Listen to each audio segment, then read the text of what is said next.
Bismillahirrahmanirrahim. Assalamualaikum warahmatullahi wabarakatuh. Salam sejahtera untuk kita semua. Om Swastiastu, Namo Buddhaya, dan salam kebajikan. Sobat-sobat Mimha, kami hadir kembali di siniar ayat-ayat bicara. Kami menghadirkan salah satu tokoh ustaz yang insya Allah akan menjadi narasumber tetap kita dan dipandu oleh host yang memiliki latar belakang berbeda-beda untuk mengungkap misteri rahasia ayat-ayat perumpamaan dalam Al-Quran. Sahabat-sahabat Mimha, inilah tayangan tontonan sekaligus tuntunan dalam mengarungi kehidupan dunia dan akhirat menuju keselamatan. Sahabat-sahabat Mimha, selamat menyaksikan.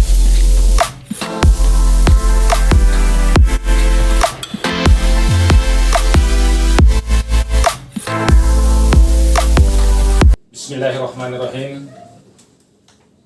Hadirin di studio podcast pada malam hari ini, pemirsa dimanapun Anda berada, Assalamualaikum warahmatullahi wabarakatuh. Waalaikumsalam warahmatullahi wabarakatuh. Puji syukur kita sama-sama panjatkan kehadirat Allah Subhanahu wa Ta'ala atas segala limpahan rahmat dan karunia-Nya kepada kita sekalian, sehingga pada malam hari ini kita dapat bertemu di tempat ini dalam rangka untuk berbincang-bincang atau berbicara soal agama dengan materi seperti yang kita lihat di depan ini, mengungkap misteri rahasia ayat-ayat perumpamaan dalam Al-Quran. Pada malam hari ini saya menemani narasumber kita, yaitu Bapak Ustaz Laami, dan alhamdulillah beliau telah berada di hadapan kita. Assalamualaikum warahmatullahi wabarakatuh. Ya, siapa, bagaimana kabar Pak Ustaz? Assalamualaikum. Alhamdulillah.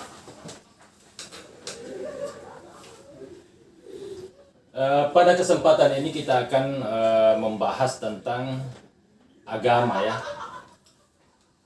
Namun sebelum kita jauh melangkah ke sana, terlebih dahulu saya ingin menanyakan tentang definisi agama, karena selama ini kita di dalam memahami definisi agama itu agak rancu terhadap apa yang kita pahami selama ini. Bahkan sebahagian besar umat manusia mendefinisikan agama itu berbeda-beda.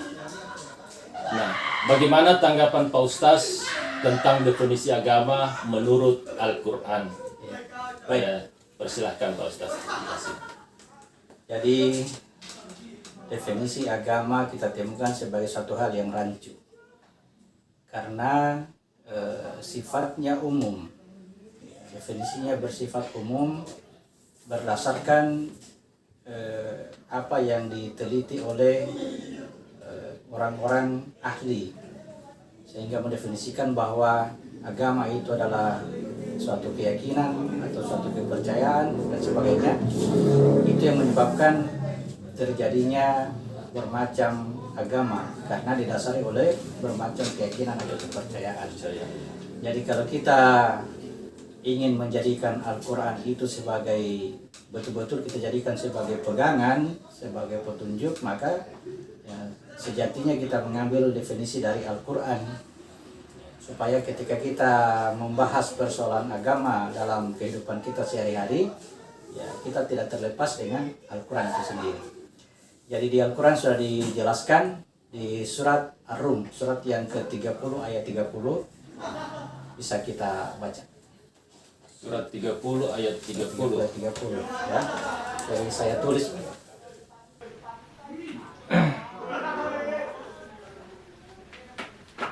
surat ke-30 ayat 30.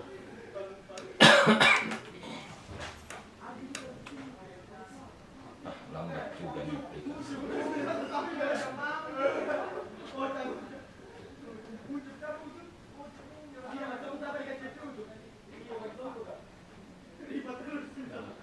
Surat 30 ayat 30 ya. Ya. Ya. Dan Kita baca artinya saja langsung Pak Ustaz ya. kan. Nah. Maka hadapkanlah wajahmu dengan lurus kepada agama Allah Ya.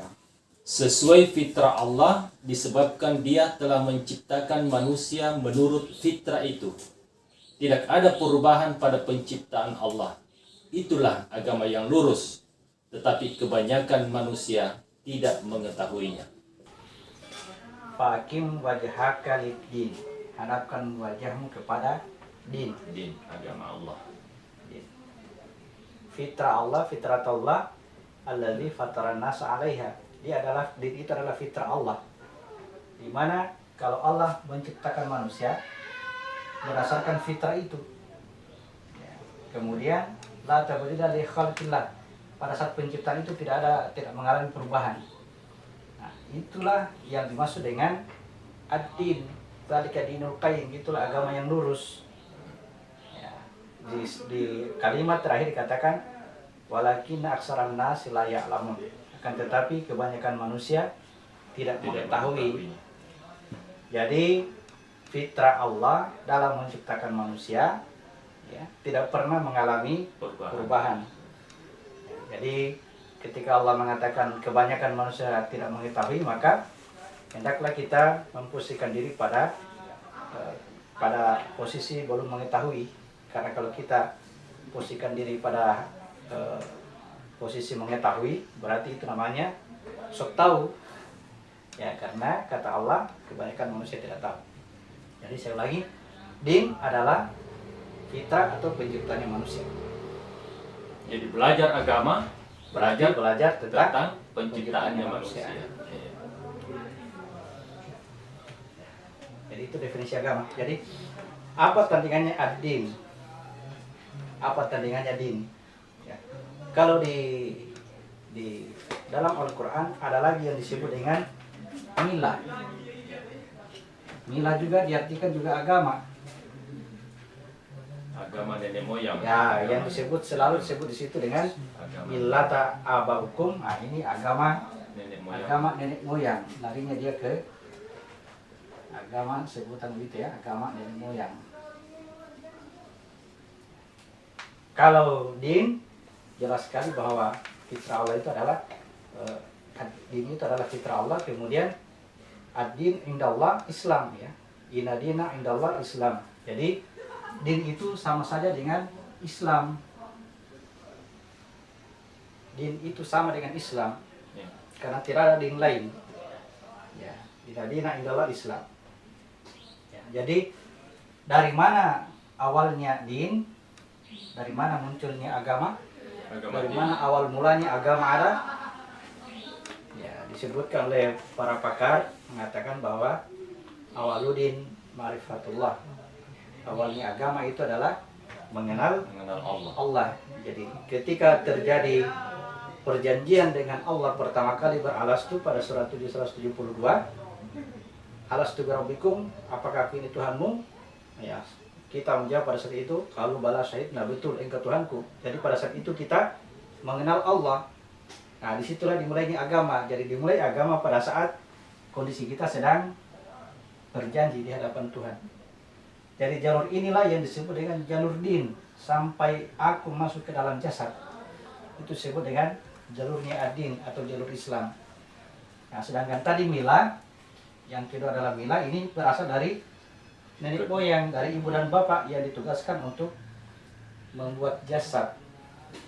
Nah, setelah sempurna jasadnya, baru aku masuk ke dalam jasad. Maka sejak itulah pada setiap diri manusia yang terlahir ke dunia ini melekat padanya dua agama. Agama nenek moyang adalah jasadnya sendiri. Kemudian ad-din Islam adalah apa yang masuk ke dalam jasadnya. Nah, dengan petunjuk Al-Quran, dengan petunjuk Allah, mengajak agar manusia itu kembali kepada ad-din. jangan bertahan pada agama nenek moyang. Ya. Kenapa dilarang bertahan pada agama nenek moyang? Karena pada agama mila itu melekat pada diri kita kekuatan hawa nafsu. Dipengaruhi oleh kekuatan hawa Kekuatan hawa nafsu dari mana? Itu dari nafsu bahidah muncul pasangannya namanya hawa. Nah, itu yang disebut dengan hawa nafsu. Jadi produk daripada kedua orang tua inilah didasarkan atas hawa nafsu, sehingga yang terlahir melahirkan jasad yang di dalamnya ada kekuatan hawa nafsu. Inilah yang mencegah manusia untuk bisa kembali kepada adin atau Islam. Jadi persoalannya dalam kehidupan kita tentang agama ini adalah persoalan pada jasad ini. Bagaimana cara kita agar bisa kembali kepada Islam, dan itu berlaku pada setiap manusia. Kemudian ini Pak Ustaz, di saat manusia itu berjanji kepada Tuhan itu terjadinya pada saat apa itu Pak Ustaz? Ya, jadi kita baca surah 4 ayat 1. Surah 4 ayat 1. Ketika aku keluar dari diri yang satu, coba kita baca ulang surah 4 ayat 1 supaya lebih jelas. Surat 4 ayat 1. Wahai sekalian manusia, bertakwalah kepada Tuhanmu yang telah menciptakan kamu dari diri yang satu. Ada dalam kurung di sini Adam ini Pak Ustaz. Ya.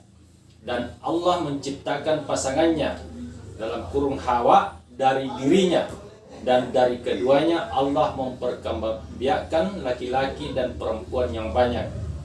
Bertakwalah kepada Allah yang dengan namanya kamu saling meminta, dan peliharalah hubungan kekeluargaan. Sesungguhnya Allah selalu menjaga dan mengawasimu. Ya. Jadi wahai sekalian manusia, ya termasuk Nabi Adam adalah manusia, bertakwalah kepada Tuhan yang telah menciptakan kamu dari diri yang satu. Termasuk Nabi Adam juga berasal dari diri yang satu. Jadi tidak cocok kalau di situ masuk kata Nabi Adam. Ya. Kita pertahankan bahasa aslinya adalah nafsun bahidah. Ketika aku keluar dari diri yang satu, ya, setelah aku keluar baru tercipta sesuatu yang berpasangan. Ketika aku keluar dari diri yang satu belum berpasangan, aku tidak berpasangan. Berarti aku di sini lebih duluan tercipta daripada segala sesuatu yang berpasangan. Segala sesuatu yang berpasang-pasangan. Iya. Jadi segala sesuatu yang berpasang-pasangan itu yang disebut dengan ciptaan. Kita baca supaya lengkap ya, surat 36 ayat 36.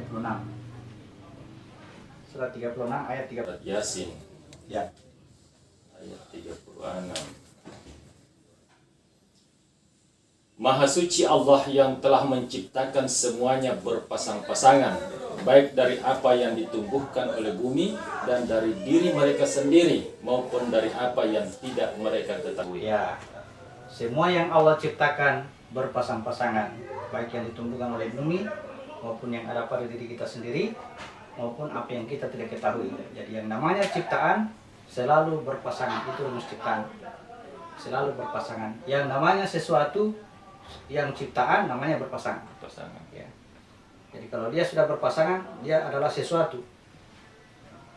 Dia adalah ciptaan.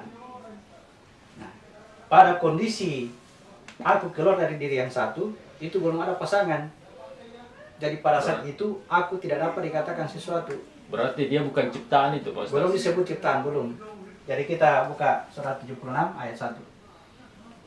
Surat 76 ayat 1.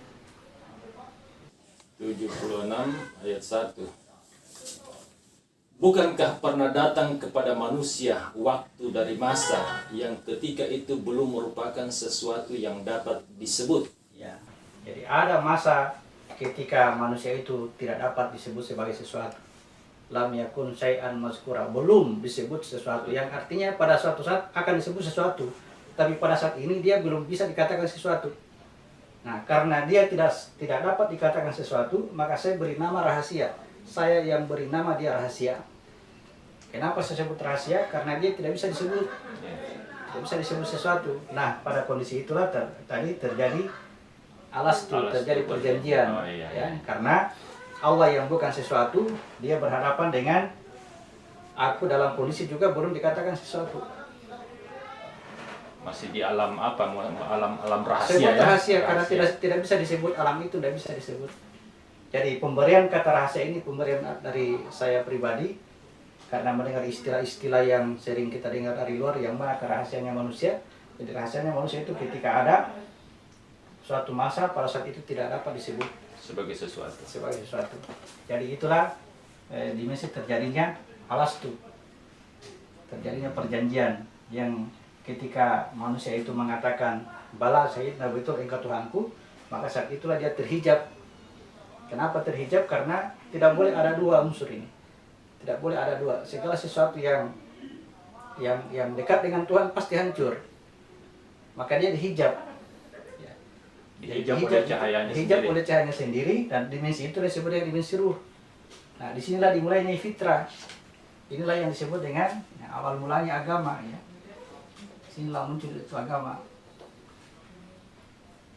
Jadi agama adalah jalan, agama adalah ruh, agama adalah penyelamat, itu betul sama. Jadi ketika aku ini terhijab dengan cahayaku sendiri, Sehingga tidak maka sampai lagi tidak- mengatakan syahidna.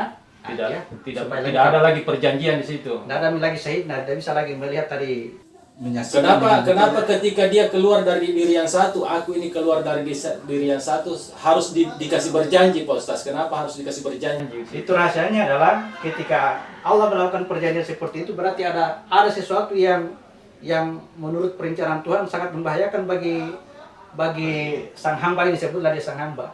Sangat membahayakan. Karena apa? Karena dia akan menjadi pengganti Tuhan, dan pengganti Tuhan itu harus lengkap juga sebagai fasilitas yang keidentikannya dengan Tuhan. Ya, kita sebutlah dalam bahasa yang lain bahwa manusia itu tercipta berdasarkan gambarnya.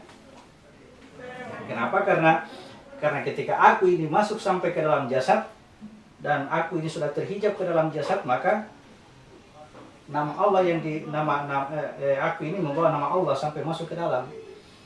Dan itu yang mengkhawatirkan bahwa sang hamba ini bisa mengaku dirinya sebagai Tuhan.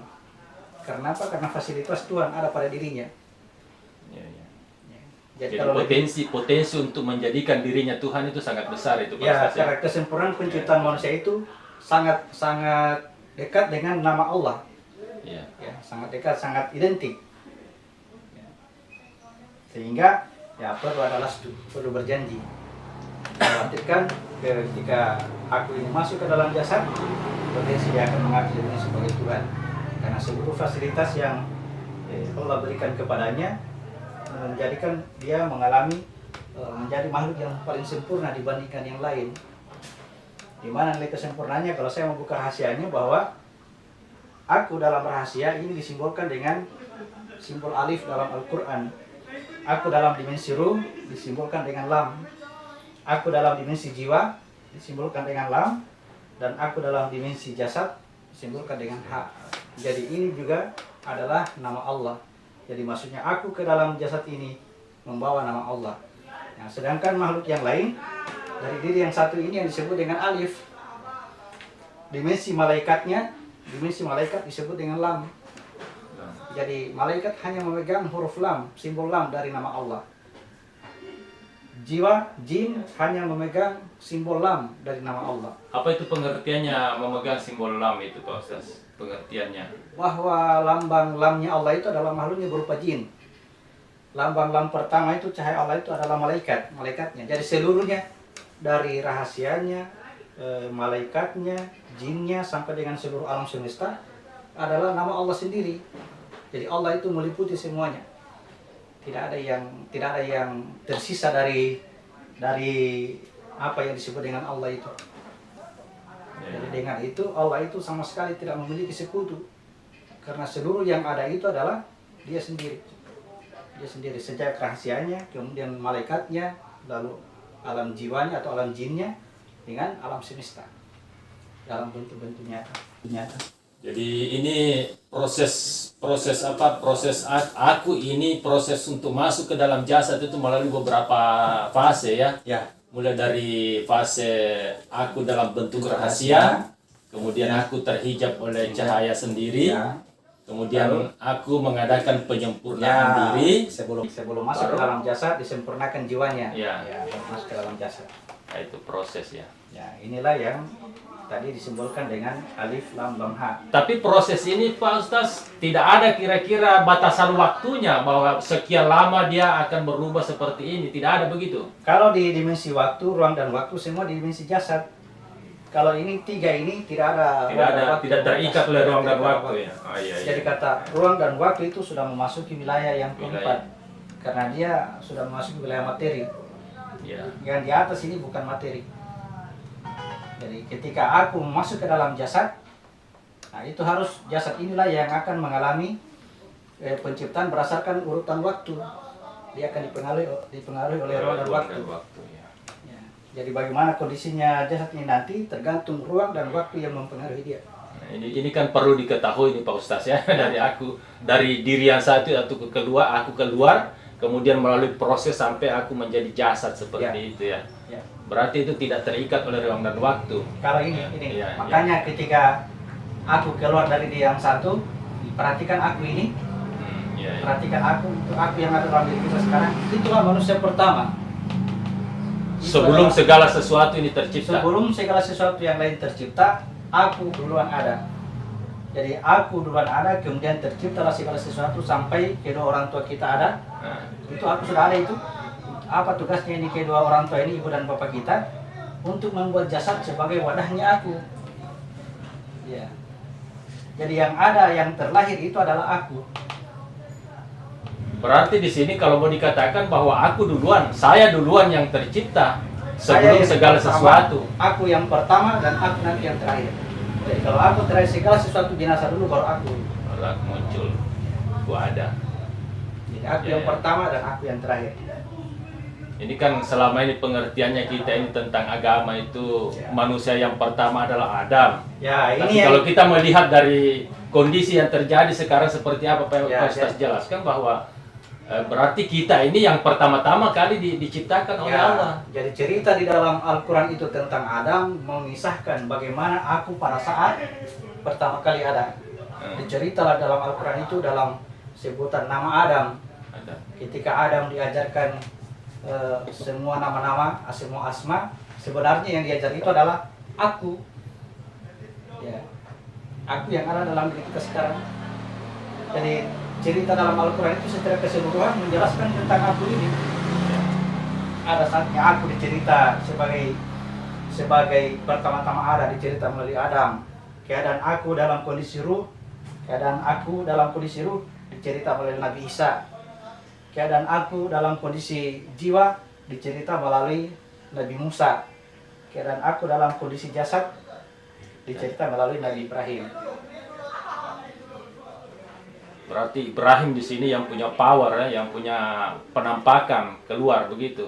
Ibrahim tugasnya dia merubah milah menjadi din. Tugas Ibrahim mengubah milah menjadi din. Jadi Ibrahim dulu harus berada pada posisi milah, agama nenek moyang. Makanya diperintah ikuti fattabi'u millata Ibrahim, ikuti agama Ibrahim, ikuti milahnya Ibrahim. Kenapa? Karena milahnya Ibrahim inilah yang menjadikan manusia itu berpindah dari milah kepada din. Ya, dengan simbol-simbol yang dicerita ke depannya nanti kita akan bahas bahwa Ibrahim itu tugasnya menghancurkan patung yang dibuat oleh nenek moyangnya, ibu dan bapaknya. Ya, jadi menghancurkan patung. Nanti sesudah menghancurkan patung baru diperlihatkan bintang, diperlihatkan bulan, diperlihatkan matahari. Oh, jadi simbol daripada patung di sini adalah jasad itu sendiri, Pak. Pada cerita Ya. Ibrahim nanti ke depannya itu Ya, yang ya. kita bahas dulu ini adalah tentang milah dan din. Ya, mungkin sudah jelas barangkali tadi. Ya. Di mana yang disebut dengan Islam, mana yang disebut dengan milah. Ya, kenapa diperintah untuk mengikuti milah? Ya, insya Allah akan kita bahas pada cerita Nabi Ibrahim lebih lengkap. Karena akan diajarkan juga teknik-teknik bagaimana caranya agar kita berpindah dari milah agama nenek moyang yang dikuasai, yang menjadikan diri kita dikuasai oleh hawa nafsu, berpindah kepada jiwa, lalu berpindah kepada ruh, lalu berpindah kepada rahasia dengan tidak boleh berhenti. Karena kapan kita berhenti, seumpamanya dari jasad kita ini Jasad. berpindah kepada Jiwa. jiwa lalu berhenti di situ, itu menjadikan sifat Yahudi pada diri kita. Iya. Sebaliknya kalau lolos dari sini kemudian masuk ke dimensi ruh, tetapi berhenti di situ menjadikan sifat Nasrani. Nah, kenapa bisa berhenti sampai di sini? Karena pada saat perjalanan kita tidak mengikuti petunjuk, tetapi dipengaruhi oleh hawa nafsu. Jadi kalau tetap berpegang kepada petunjuk yang diajarkan Al-Quran melalui cerita Ibrahim, itu Ibrahim dari menghancurkan patung sampai melihat bintang, dia katakan bukan juga. Padahal pertama dia katakan itu Tuhanku. Sesudahnya dia diperlihatkan matahari, diperlihatkan bulan. Pada saat itu dia katakan itu Tuhanku. Ternyata bukan juga, dia tolak juga. Diperlihatkan matahari, dia tolak juga sampai dia kembali kepada Tuhannya dan berlepas diri dari kaumnya. Nah, itulah tauhidnya Ibrahim. Lengkap perjalanannya dari jasad sampai kembali ke diri yang satu. Tidak boleh kandas di sini. Kandas di jiwa Yahudi, kandas di ruh Nasrani, kandas di rahasia Majusi. Sebelum kita lanjut pada pembahasan ini Pak Ustaz, ada beberapa pertanyaan dari sahabat Mimha ini yang berasal dari Nusa Tenggara Barat atas nama Haswandi. Pertanyaannya begini Pak Ustaz. Assalamualaikum Pak Ustaz. Maaf Ustaz, ada beberapa pertanyaan yang ingin saya lontarkan. Pertama, mengenai judul dari pembahasan seperti nama atau simbol Mimha. Apa maksudnya diberikan simbol Mimha itu Pak Ustaz? Ini pertanyaan pertama. Kemudian pertanyaan yang kedua, mengenai manusia agamanya sama atau fitrah penciptaannya sama. Tetapi ada di dalam surat An-Nasr ayat kedua, ketika ada pertolongan Allah, maka lihatlah manusia masuk ke dalam agama Allah berbondong-bondong. Kata masuk itu Pak Ustaz menjadi pertanyaan saya. Itu yang kedua. Kemudian pertanyaannya yang ketiga, bagaimana prakteknya kita kembali ke Allah, Tuhan yang sebenarnya Tuhan, agar kita mampu untuk mengikuti apa yang dijelaskan oleh Pak Ustaz tentang asal diri kita sebenarnya. Bahwa kita mengerti tentang diri kita berasal dari Allah dan kembalinya ke Allah. Tetapi prakteknya seperti apa sehingga kita mampu mengimplementasikan teori atau pengetahuan yang dijelaskan oleh Pak Ustaz, agar kita yakin bahwa teori atau pengetahuan seperti ini terjadi Pak Ustaz. Maaf Pak Ustaz sebelumnya kalau pertanyaan saya salah. Itu pertanyaan dari Haswandi, Nusa Tenggara Barat. Barangkali Pak Ustaz, ya kami persilahkan untuk menjawab pertanyaan tersebut. Terima kasih. Kemudian tentang hikmah. Tadi kalau saya ulangi, ilmu itu adalah petunjuk dari Allah. Menuntut ilmu artinya rajin membaca Al-Quran. Tentang hikmah surat 43 ayat 63.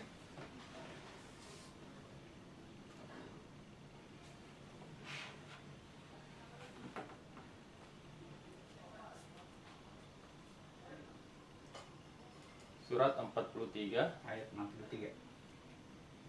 43 ayat 63. Dan ketika Isa datang membawa keterangan, dia berkata, sungguh aku datang kepadamu dengan membawa hikmah dan untuk menjelaskan kepadamu sebagian dari apa yang kamu perselisihkan. Maka bertakwalah kepada Allah dan taatlah kepadaku. Ya, jadi hikmah yang dimaksud itu bukan hikmah yang kita pahami selama ini, yang kita dengar bahwa kalau terjadi bencana, insya Allah pasti ada hikmahnya. Nah ini hikmah ini berbeda dengan kata hikmah yang di dalam Mimha ini. Hikmah itu adalah yang dibawa oleh Isa, adalah suatu pengetahuan tertinggi yang dengan pengetahuan itu mampu menjawab tentang perselisihan yang ada, pertengkaran yang ada.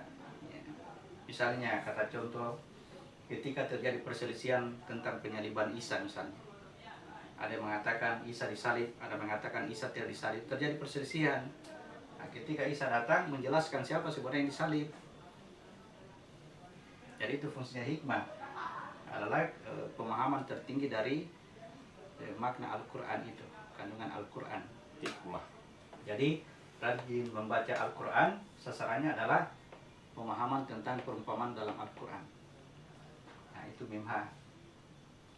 Di sisi lain kata mim ha ini adalah mengandung ada makna tertentu. Kalau seumpamanya penanya memperhatikan kajian YouTube selama ini yang ada di channel saya, ini kata dari rahasia, ruh, jiwa, dan jasad ini adalah simbol dari alif, lam, ha, ya. Alif, lam, ha.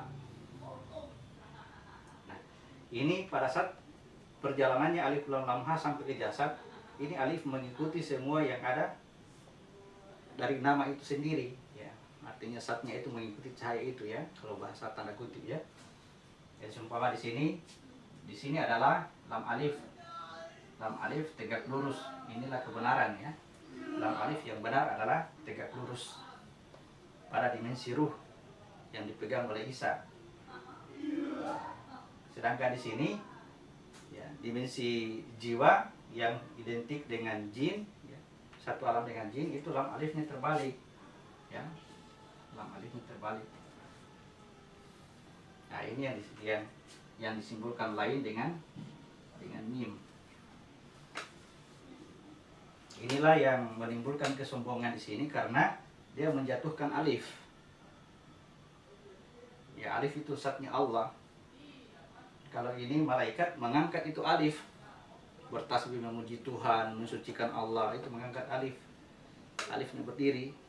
Kalau ini menjatuhkan alif, ya, menjatuhkan alif artinya dia lebih tinggi daripada alif itu. Artinya di sini ya muncul sifat-sifat kepengakuan itu. Yang kan tadi, ego-egonya itu tadi. Kalau ini yang kafir adalah, ya, ini menyembunyikan alif dia. Menyembunyikan alif, menghijab alif. Menghijab kebenaran di situ maksud, coba Ustaz. Menghijab zatnya Allah. Zatnya. Nah, ini disebut kafir, tertutup itu kebenaran. Disebutlah dia kafir. Jadi kenapa disebut mim ha? Karena pembahasan kita adalah seputar menyelesaikan masalah ini. Masalah mim dengan ha. Masalah kesombongan dengan kekafiran. Kalau selamat dari sini, ya meskipun katakanlah kandas di wilayah ruh, ya, masuk kepada wilayah Nasrani, meskipun masuk neraka, katakanlah masuk neraka, dalam perumpamaan badan kita itu adalah cacatnya sedikit, lebih banyak yang tidak rusak. Kalau ini di wilayah Yahudi rusaknya sangat besar. Kalau di wilayah ruh cacatnya sedikit berarti ada toleransi begitu. Toleransi karena yang diinginkan itu ketika mencapai ini pengikutnya Muhammad, Islam kafah itu tadi. Kalau di sini di wilayah ruh ini, ya, dia melaksanakan kebaikan itu dengan ketakutan kepada Tuhan, tapi Tuhan yang ada di luar sana. Bukan egonya dia bawa, takut kepada Tuhan, tapi Tuhannya di luar. Maksudnya Tuhannya Sifatnya ruh, gaib. Tidak ada yang, padahal kan sifat Tuhan itu gaib dan nyata. Dia hanya mengatakan Tuhan itu gaib, Tuhan itu ruh. Jadi berdoa, ya Allah berikanlah kami rezeki, tapi ya Allah yang dia sebut ini jauh di sana, entah di mana. Nah, itu Nasrani. Iya, betul. Kalau ini jelas menjatuhkan alif, itu sifat kesombongan dia bawa. Jadi mim dan ha yang menjadi pembahasan kajian kita adalah seputar menyelesaikan masalah ini.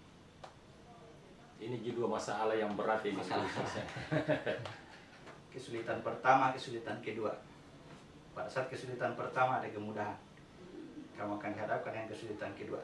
Di sini kita diuji dengan kesukaran. Di sini kita diuji dengan kelebihan. Ya. Di sini penuh dengan kekurangan, di sini penuh dengan kelebihan. Di sini banyak yang lulus. Di sini hampir tidak ada yang lulus. Ujian kedua hampir tidak lulus. Ketika setan tidak mampu menggoda seorang manusia karena dia selalu rajin beribadah, setan tidak bisa ganggu untuk menyuruhnya kepada perbuatan keji, maka jalan terbaik dia puji orang itu. Kalau saya perhatikan, Anda yang paling rajin di kampung ini, yang paling rajin beribadah. Mulai sombong. Aku ini rajin di masjid. Iya. Kebalikannya. Makanya kekurangan, kelebihan. Di penceramah itu selalu katakan bahwa Allah menguji kamu dengan kemiskinanmu, ini. Dia menguji juga dengan kekayaanmu. Pada saat kekayaan arti kayak dalam tanda kutip memiliki semua yang kita punya. Saya bisa ini, saya bisa ini, saya bisa itu, kekayaan namanya.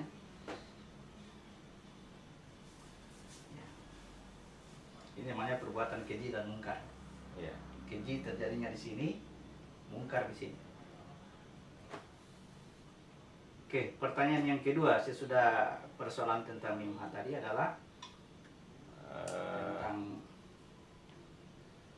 tentang apa tuh dulu Pak Ustaz, saya lihat dulu ini.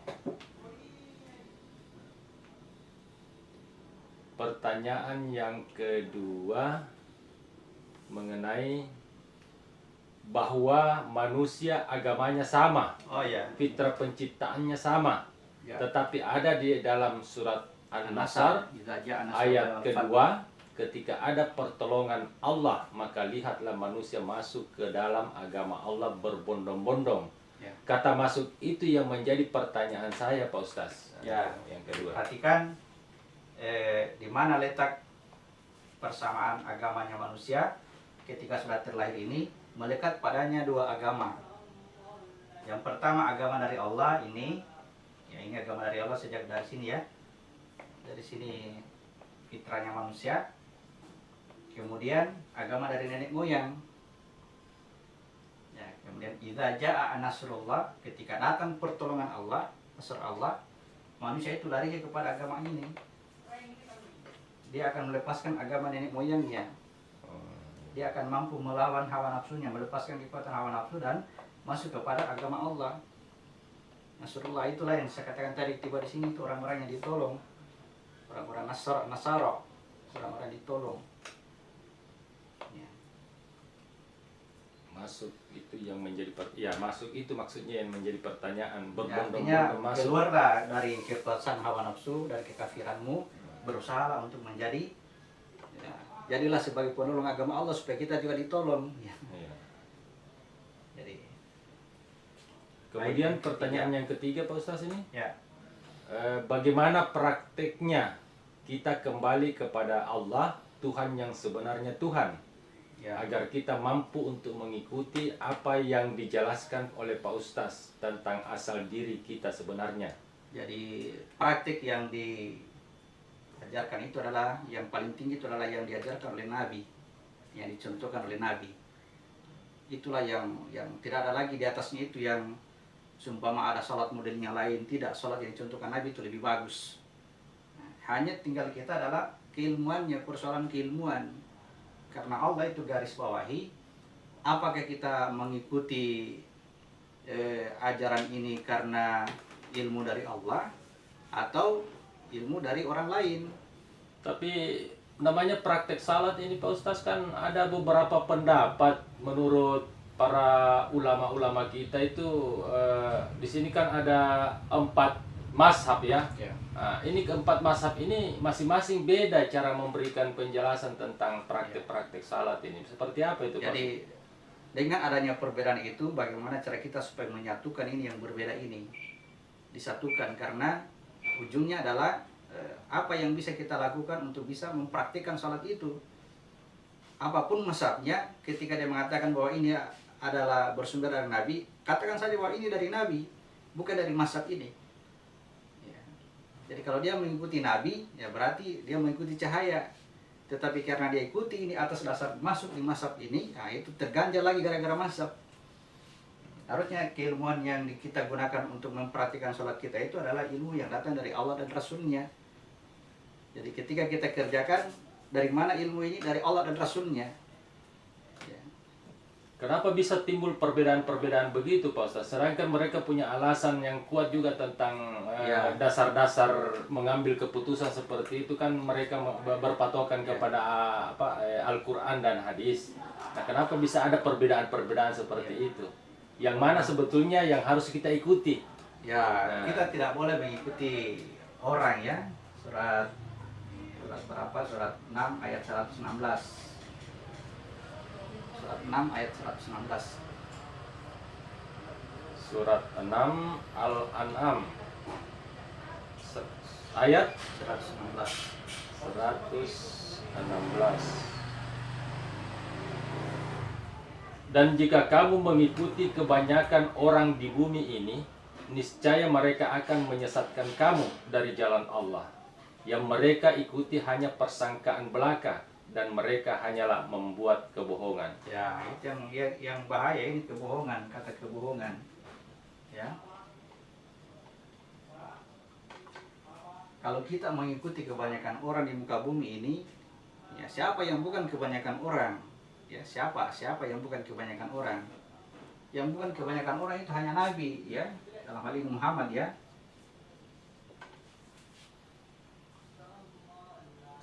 Ya, jadi kita hanya mengikuti nabi. Jadi seumpamanya ada perkataannya nabi. Perkataan nabi tentang, sebutlah tentang cara sholat ini seperti ini. Nabi mengatakan sholat ini seperti ini misalnya. Kemudian ada yang menceritakan tentang itu, bahwa saya dengar dari Nabi cara sholatnya seperti ini. Ya, orang yang mendengar ini menceritakan lagi, saya mendengar dari si fulan, bahwa si fulan itu mendengar dari Nabi cara sholatnya seperti ini. Akhirnya tambah panjang ini. Harusnya ketika ini si pendengar pertama ini mengatakan bahwa ada si fulan melihat cara sholatnya Nabi, maka ini harus membuktikan betulkah itu cara sholatnya Nabi seperti itu. Kalau sudah betul, maka orang ini hilang, tidak ikut lagi dalam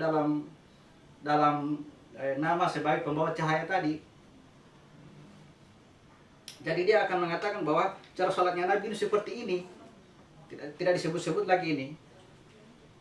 Begitu juga dengan orang ketiga, ketika mendengar itu dia mesti buktikan betulkah memang ini dari Nabi. Kalau betul dari Nabi, maka ini hilangkan ini nama-nama. Jadi harus kita mengecek langsung kepada hadis Nabi atau petunjuk dari Nabi, begitu? Ya, jadi dasar kebenaran itu adalah dari Al-Quran. Dari Al-Quran. Karena kalau kita melihat riwayat dari periwayat-periwayat dari hadis Nabi ini berjenjang, pada akhirnya ada hadis yang dinilai sebagai palsu, ada di hadis sebagai sahih. Ada sahih, Akhirnya ini sudah artinya sulit untuk dijadikan pedoman mutlak, kebenaran mutlak. Kenapa? Karena ada yang palsu. Siapa tahu ini palsu, siapa tahu tidak. Nah, untuk bisa melihat ini palsu atau tidak, kita diajarkan tentang Al-Quran. Karena apa? Karena apa yang dikatakan Nabi itu pasti sesuai dengan Al-Quran.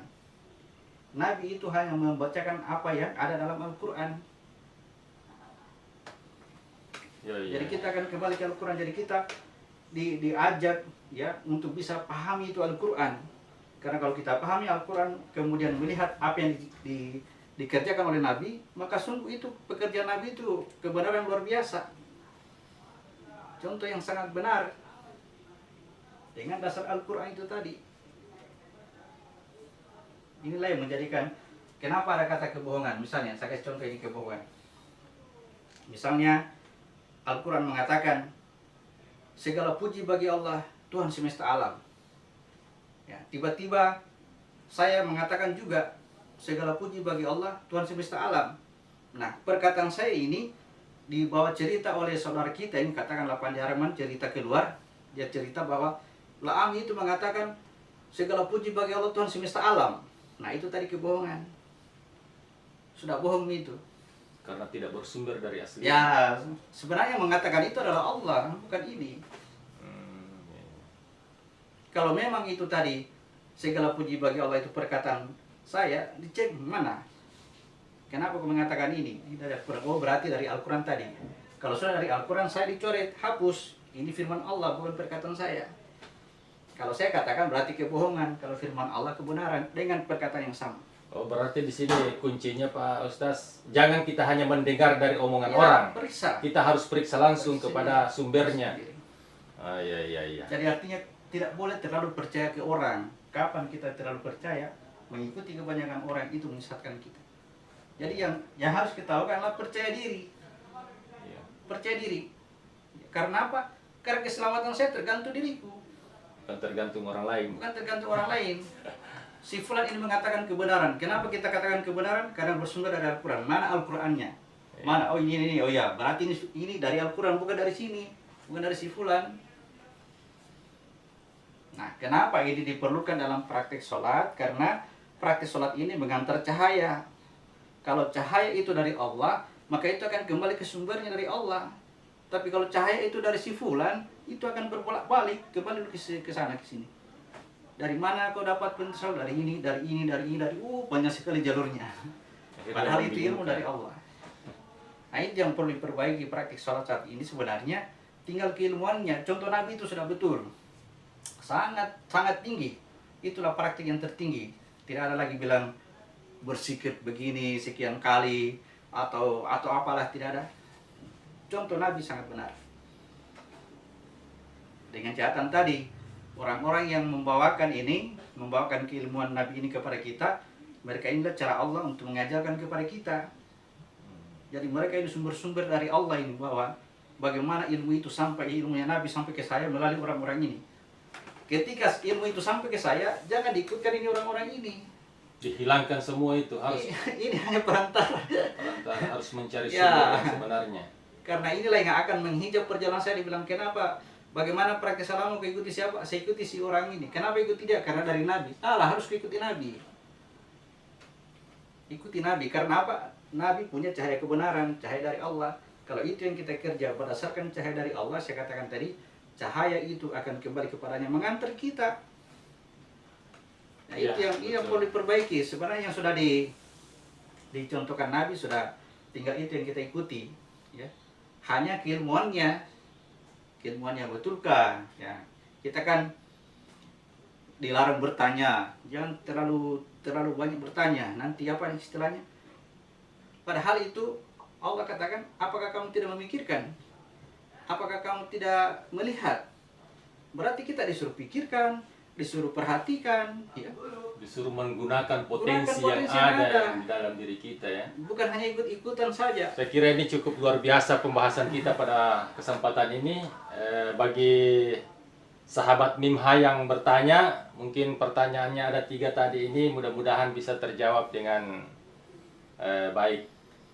Ya, mungkin satu lagi yang saya pesan, barangkali karena terlanjur tadi saya singgung, saya pesan, apa yang saya sampaikan ini, ya bukan berarti saya akan berdiri sebagai guru, tidak. Ini kegiatan saya ini hanya sebagai menyampaikan saja. Ya, menyampaikan. Kebenaran itu bukan saya yang bawa. Kebenaran itu setelah pikirkan sendiri, ya, betul tidak, sesuai tidak dengan Al-Quran. Ya. Kalau sudah sesuai, ini harus dicoret. Tidak ikut nama al-amin di situ. Ya. Kalau belum sesuai, jangan dulu kerja. Kalau masih dari saya, sumpama praktik sholat diajarkan bagaimana praktiknya Pak Amin, begini. Oh, atas dasar Pak Amin kerja. Jangan dulu. Pelajari dulu dasar keilmuannya dari mana. Kenapa mesti tarik napas? Kenapa mesti angka sulbi misalnya? Dari Al-Quran. Nah, kalau sudah dari Al-Quran, ini dicoret. Tidak ada nama al-amin di situ. Kerjakan berdasarkan cahaya dari Allah. Tanggung jawab sendiri, karena saya bukan penolong tak. Jadi sumber kebenaran itu dari Al-Quran, berasal dari Al-Quran, bukan berasal dari orang lain, ya. Orang lain. Ya, kalau kita mengikuti petunjuk dari orang lain bisa membingungkan kita sendiri, Pak Ustaz, ya. Saya kira ini cukup luar biasa pembahasan pada kesempatan ini. Mudah-mudahan penanya ini puas dengan apa yang dijelaskan oleh Pak Ustaz. Saya kira pertemuan kita pada kesempatan ini cukup sekian. Kita akhiri dengan ucapan wabillahi taufiq wal hidayah. Assalamualaikum warahmatullahi wabarakatuh.